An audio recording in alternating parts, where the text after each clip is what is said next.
Selfie তুলতে যেয়ে একই হয়ে গেল। পাহাড়ি ঢলে মুহূর্তেই ভাসিয়ে নিয়ে গেল গোটা এক পরিবারকে। 9 জন সদস্য চলে গেল না ফেরার দেশে। সকালটা সেই পরিবারের শুরু হয়েছিল পিকনিকের আনন্দে। পাহাড়ে ঘেরা পাকিস্তানের সোয়াদ উপত্যকার পাশে নদীর ধারে সকালের নাস্তা করছিল সেই পরিবারের সদস্যরা। শিশুরা তখন নদীর পানিতে খেলা করছিল, হাসি ঠাট্টা আনন্দ এবং সেলফি তুলছিল তখন তারা। কেউ ভাবতেও পারেনি মুহূর্তেই ধেয়ে আসবে পাহাড়ি ঢল, চোখের পলকেই বদলে যাবে সবকিছু। বাচ্চারা তখন স্রোতে তলিয়ে যায়।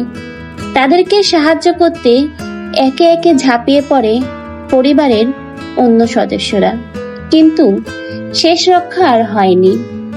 এই ঘটনায় একই পরিবারের 9 জন চলে গেছে না ফেরার দেশে। 4 জনের এখনো কোনো সন্ধান পাওয়া যায়নি। 4 জনকে সুস্থভাবে উদ্ধার করা গিয়েছে। জানা যায় অতিরিক্ত বর্ষণের ফলে নদীতে স্রোতের এই ঢল সৃষ্টি হয়। এতেই যেন ঘটে যায় এই অনাকাঙ্ক্ষিত ঘটনাটা। আসলেই ঘটনাটা খুবই দুঃখজনক। চোখের সামনে থেকে এরকম একটা দৃশ্য দেখলে যেন হৃদয়টা কেঁপে ওঠে। যে মানুষগুলো তখন ওই স্থানে ছিল, তাদের হৃদয়টা তখন কি করছিল, কি বলছিল, ভাবলেই যেন হৃদয়টা নেড়ে ওঠে। আসলে ভিউয়ার্স, ঘটনাটা খুবই দুঃখজনক, দেখে খুবই কষ্ট লাগলো কিভাবে চোখের পলকেই সবকিছু শেষ হয়ে গেল।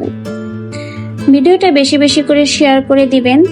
নতুন ভিডিওর আপডেট পেতে আমার চ্যানেলটিকে সাবস্ক্রাইব করবেন।